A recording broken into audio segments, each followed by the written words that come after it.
కుటుంబంలో ఉన్న వాళ్ళే ఆత్మలు పరమాత్మలు అనే వాళ్ళు వెళ్ళిపోయిన తర్వాత ఈ బాంధవ్యాలు బంధుత్వాలు ఏం కలుస్తాయి? అదే నేను అంటుంది, ఎవరికైనా రాజకీయాల్లో డైనమిక్స్ మారుతూ ఉంటాయండి. సో ఇతను ఇప్పుడు మొట్టమొదటిసారి పవర్ చూశాడు. సో ఆ పవర్ చూడాలి అని తన ఫ్యాన్స్ కానీ తన కమ్యూనిటీ వాళ్ళు కానీ కోరుకుంటున్నప్పుడు ఆ విధమైన అడుగులు వేయచ్చు. బీజేపీ ఉన్నప్పుడు ఏదైనా జరుగుతుందండి. షిండే అనుకున్నారా అక్కడ అవుతాడని చెప్పేసి చేసినారు కదా. సో బీజేపీ అనేది ఒక కొత్త ఒరబడిని తీసుకొని రావడం జరిగింది. రాజకీయాల్లో ఒక 3 వ్యవస్థలతో మనం ఎట్లాంటి క్రీడనైనా ఆడుకోవచ్చు, ఎలాంటి రాజకీయ క్రీడనైనా ఆడుకోవచ్చు అనేది బీజేపీ సక్సెస్ఫుల్ ఫార్ములాతో నిరూపించింది. ఈవీఎంస్ మీద నేను మాట్లాడుతున్నప్పుడు కానీ దీనిలో మాట్లాడుతున్నప్పుడు ఇప్పుడు మహారాష్ట్ర ఎలక్షన్ చూసాం. ఖచ్చితంగా 6 నెలల కిందట జరిగిన ఎంపీ ఎలక్షన్స్లో బీజేపీ వాళ్ళ కూటమి 10 సీట్లు వచ్చినాయి. 30 అగెనెస్ట్ కాంగ్రెస్కి వచ్చినాయి. ఏమంతా 5 నెలల్లో మారిందని చెప్పి 225 సీట్లు వచ్చినాయి చెప్పండి. దట్టు షిండే నాయకత్వంలో ఎలక్షన్స్ పోయినారు. అక్కడ ఏమంత డెవలప్మెంట్ జరిగింది, ఏమంత అద్భుతాలు జరిగాయి. So there is some manipulation is going on. ఎందుకంటే నేనేమని నమ్ముతానంటే ఈ ఫోన్ అనేది ట్యాప్ చేయాలనుకున్నప్పుడు ఆ మిషనరీ ట్యాప్ చేయడం అనేది పెద్ద విషయం కాదు. అంటే మొన్న ఆంధ్రప్రదేశ్ ఎన్నికల్లో కూడా ట్యాంపరింగ్ జరిగిందని నేను పూర్తిగా నమ్ముతాను.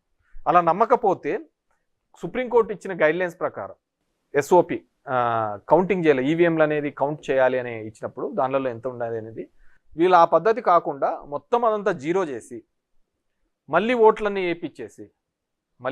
వేయించి అవి ఎంచుతామనే పద్ధతికి ఇప్పుడు వాళ్ళు కొత్త ఎస్ఓపి తీసుకొని వచ్చినారు, స్టాండర్డ్ ఆపరేటింగ్ ప్రొసీజర్స్. నేనేమంటే ఒక హుండీలో లెక్కేయాలన్నప్పుడు హుండీలో ఎంత డబ్బు ఉందని లెక్కేయాలి, కానీ హుండీ డబ్బులన్నీ పక్కకేసి నువ్వు మళ్ళీ డబ్బులు వేసి అది ఎంచుతామంటే ఎట్లా సేమే ఉంటుంది. ఎలక్ట్రానిక్ గ్యాడ్జెట్స్ అనేది ఏది వాడినా కానీ అది కాంప్రమైజ్డ్ అవుతాయి. 2019లో మీకు 151 వచ్చినప్పుడు కూడా టీడీపీ అదే ఆరోపణ చేసింది. డెఫినెట్ గా నేను అప్పటికి మాకు 150 రాని, భవిష్యత్తులో 170 రాని, ఇంకోటి రాని, కానీ ఎలక్ట్రానిక్ మిషనరీతో ఓటింగ్ అనేది జరగకూడదు అనేది నేను ఫమ్గా బిలీవ్ అవుతాను. ఇప్పటికైనా మారాలి. ఎందుకంటే నేను నిన్న కూడా చెప్పాను, ఈ దేశంలో ప్రజాస్వామ్యం అనేది పెద్ద బూతుగా అయింది. ఎలక్షన్స్ అనేది ఒక హేళనగా అయింది. ఎప్పుడో టీఎన్ శేషన్ కాలంలో మనం చూసాం ఎలక్షన్ కమిషన్ కంటే అంత రైట్స్ ఉంటాయి, అంత పవర్స్ ఉంటాయని. ఎందుకంటే నేను కూడా చెప్తున్నాను, ఇప్పుడు 94లో మా నాన్న ఇండిపెండెంట్గా నిలవనప్పుడు 500తో ఓడిపోయినప్పుడు మేము రిగ్గింగ్ చేసుకున్నాం. 99లో రిగ్గింగ్ చేసుకున్నాం. ఆ రోజు పేపర్ మీద ఉంది కాబట్టి రిగ్గింగ్ చేసుకుంటున్నాం. ఇప్పుడు మారింది, టెక్నాలజీ మారింది, ఈవీఎంస్తో రిగ్గింగ్ జరుగుతున్నాయి. అంతకంటే వేరేది ఏంది కానీ లేదు. 75 సంవత్సరాల మన ఇండిపెండెన్స్ అవ్వచ్చు, రాజ్యాంగం వచ్చినా కానీ ఇప్పటికీ కూడా చట్టాలు ఎప్పుడూ కూడా అధికారంలో ఉన్న వాళ్ళకి అది చుట్టంగానే ఉంది తప్ప ఎక్కడే కానీ రియల్గా నడుస్తోంది అనేది ఎక్కడా కానీ జరగటం లేదు. నేను దాని మీద స్టిక్ అయి ఉంటాను. అసలు ఓకే, ఇప్పుడు మీ కాన్స్టిట్యున్సీ వద్దాం. ఇప్పుడు మీ ఓటమి సత్యకుమార్ మీద కాకుండా పరిటాల శ్రీరామ్ మీద అయి ఉంటే బాగుండేది అని అనిపించింది ఎప్పుడన్నా?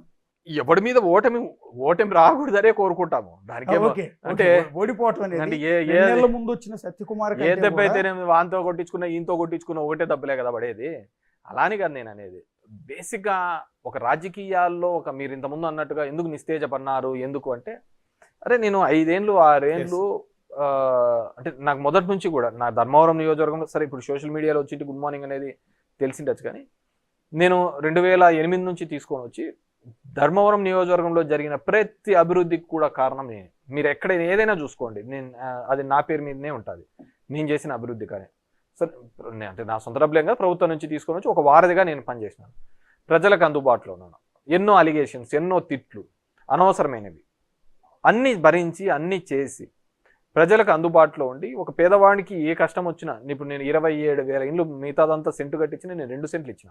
అన్ని చేసిన తర్వాత ఎవరో ఒక 2.5 నెలకు వచ్చి అతను ముఖ్యోడు తెలుదు, మొహం ఎవడు తెలుదు, ఎలా ఉంటాడు తెలుదు, అతని ఆలోచన విధానం తెలుదు, అతను చేసిన మంచి ఎందుకు చేయడం తెలుదు, ఊరికనే ఒక హైప్ మీద 2.5 సంవత్సరాలు మా కులమనో లేకుంటే ఇంకోటనో ఓట్లు వేసి గెలిపిస్తే ఇంకా మనం పని చేయడం వల్ల ఏం ఉపయోగం అనేది నన్ను నిజంగా చాలా బాధించింది.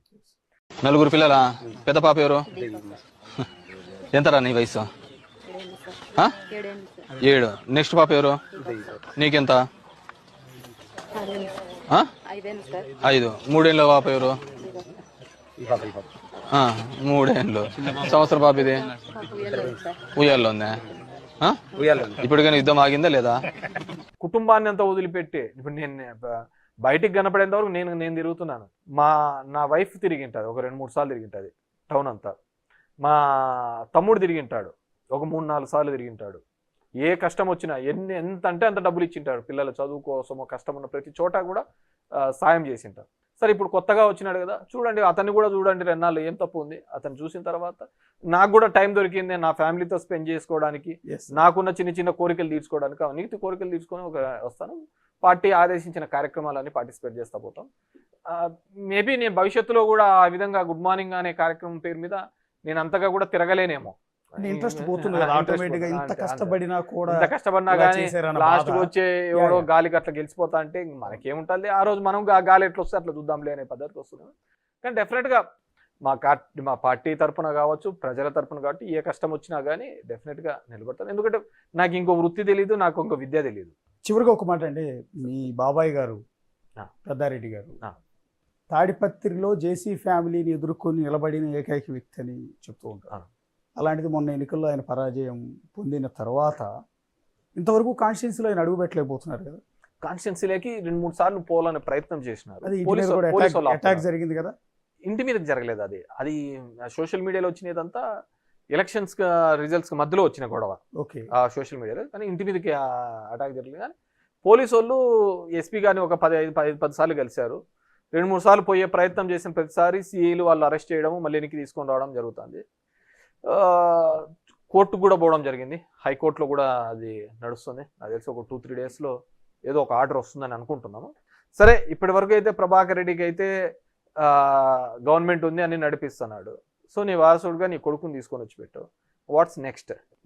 ఇదే విషయము ప్రభుత్వం ఏమి 100 సంవత్సరాలు ఉండే ప్రభుత్వాలు ఏం కాదు. సో తర్వాత అయినా వచ్చిన ఇబ్బందే కదా పడేది. It's bad culture. ఇలాంటి కల్చర్ ఎప్పుడే కానీ మనము ప్రమోట్ చేయకూడదు అనేది నేను అంటున్నాను. సో ఇప్పటికీ కూడా మనం ఎప్పుడు పోయినా కానీ ఆ ధర్మవరంలో మన గురించి ఆ రోజు ఉన్నప్పుడు బాగుండేప్ప అని అనుకుంటే చాలా, దాంతకంటే మనం చేయాల్సిన క్రెడిట్ ఏముంటుంది. అంటే ఓటమి తర్వాత మీకు ఏ పార్టీలోకి వెళ్ళాలని అనిపించలేదు? అంటే జనసేనకి వెళ్తారు మీరని విపరీతంగా ప్రచారం చేశారు సోషల్ మీడియాలో వచ్చింది అని దాన్ని తగ్గట్టుగానే వచ్చింది. కానీ నేను చెప్పాను కదా, నాకు ఇది భావజాలాల ప్రకారం నేను జగన్మోహన్ రెడ్డి గారితోనే సేల్ అయిదామని అనుకున్నాను. పవన్ కళ్యాణ్ గారు ఇంకా ఇప్పటికీ హీజ్ ఓన్లీ షేరింగ్ పార్ట్నరే కదా. పవన్ కళ్యాణ్ అనే అతను రాడికల్ ఇన్ మైండ్. సో ఉన్న దాంట్లో గ్రోత్ ఉంటుందని నేను కూడా అనుకున్నా. చిరంజీవి చాలా అంటే మెత్తం దొంగ అని మెత్తగా మాట్లాడేసి అయిపోగొట్టాలని చూస్తుంటాడు. పవన్ కళ్యాణ్ అట్లా కాదు, రాడికల్గా చేయాలని చూస్తూ ఉంటాడు.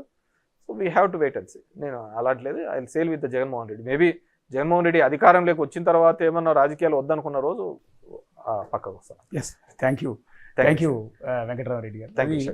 ధర్మవరం మాజీ ఎమ్మెల్యే కేతిరెడ్డి గారు చాలా అంశాలు మనతో డిస్కస్ చేశారు. పార్టీ ఓటమి తర్వాత చేయాల్సిన పోస్ట్ మార్టం, పర్టికులర్గా ధర్మవరం కాన్స్టిట్యున్సీలో ఇంటింటికి గుడ్ మార్నింగ్ పేరుతో ఎంత కష్టపడి తిరిగినా కూడా తాను ఓటమి పాలవటం పైన రకరకాల అంశాలు ప్రస్తుతం మనతో మాట్లాడారు. Signing off, this is the show.